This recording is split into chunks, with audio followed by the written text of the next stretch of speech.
Welcome back to the deep dive. Last time we talked about how active learning turns students into players. Right, so today, our mission is the second part of Steve Chase's course, like actual implementation. Yeah, how to take these concepts and actually make them work in reality. Exactly, because I was thinking about this analogy. It's like building a high-performance sports car, right? You drop in this massive V8 engine, which is your active learning strategy, Yeah. but then you totally forget to connect the steering wheel, meaning your actual instructional goals, Right. or the speedometer, which is your assessment. You're just going to crash. Oh, you will definitely crash. I mean, in instructional design, that steering column connecting the engine to the wheels, we call that alignment. Alignment. Yeah, it's the core framework for making any session work. Like the instructional goals, the measurable assessment, and the actual activities you do in the room, they all have to lock together perfectly. Because if one piece is off, The whole vehicle veers off a cliff. wow. Okay, so if alignment is the goal, how do we actually spot that misalignment in the real world before it's too late? Like, say you need your team to understand a Gantt chart, those big horizontal bar charts for project schedules. Oh, sure. Well, I mean, the instinct for most managers or trainers there is to just stand in front of the room and lecture at a slide deck for an hour, right? Yeah, death by PowerPoint. Exactly. But an aligned active learning approach flips that. The instructor pauses and uses the strategy called the muddiest point. The muddiest point. Wait, what is that? You simply ask the room, hey, what's unclear? Then learners take a minute, they write their specific confusions down on sticky notes and put them up on the wall for everyone to see. Okay, let me push back on that for a second. Because if you have a room full of people and you actively ask everyone to share what they're confused about, doesn't soliciting all that confusion risk completely derailing the I meeting? know it feels super risky. Right, like what if the whole group is just totally lost? Well, that's the thing. It's actually a massive time saver.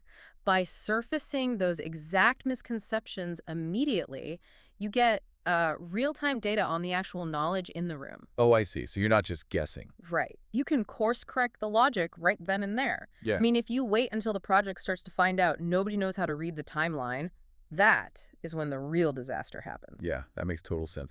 So surfacing the confusion aligns the activity directly with the goal of reading the chart accurately. You got it. But fixing confusion is kind of like damage control, though.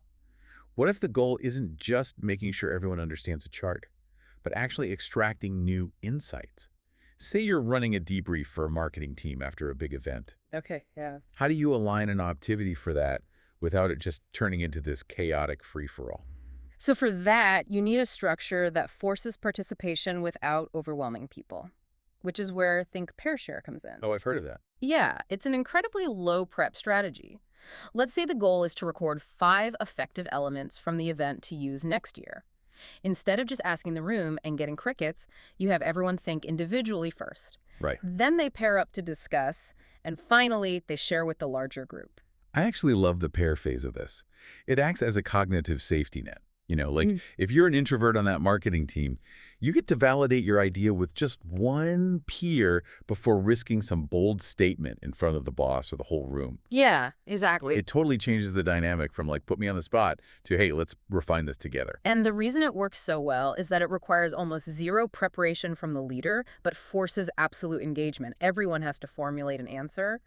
But, we do have to contrast that with situations where the cognitive load is much heavier. Right. Okay, like the wildfire safety scenario. Yeah. You can't just think pair share how a fire spreads. No, definitely not. The instructional goal there is way too complex. Learners need to explain 3 ways wildfires spread and specific suppression techniques. So for that, you shift to a high prep strategy, like analyzing historical case studies. So the instructor brings in reports of recent wildfires for groups to dissect. Yes, but here is the critical part about alignment. The activity isn't just, hey, read this. The leader must meticulously select cases that contain the exact variables the learners need to recognize. Oh, wow. And then they craft highly specific probing questions to force the learners to uncover those 3 spread mechanisms themselves. It's almost like acting as a museum curator. Like, you don't paint the art yourself, but you deliberately select the historical pieces, you arrange the lighting, and you frame the specific questions on those little placards. I love that, yeah. You do it to ensure the visitors, your team, hit those exact aha moments. Exactly. The environment is deeply contextualized. Active learning isn't just randomly tossing fun activities at people to keep them awake. What the leader prepares behind the scenes directly drives the cognitive work the learner does in the room. So the engine, the steering wheel, and the speedometer all have to be built for the exact same car, whether you're teaching a college class or leading a corporate workshop. Perfectly said. Which actually leaves you with an interesting paradox to chew on. Oh, lay it on me. Well, if a teacher perfectly aligns their instructional goals, their materials, and their active learning strategies to create this flawless, self-driving environment, does the teacher eventually become completely invisible to the learning process?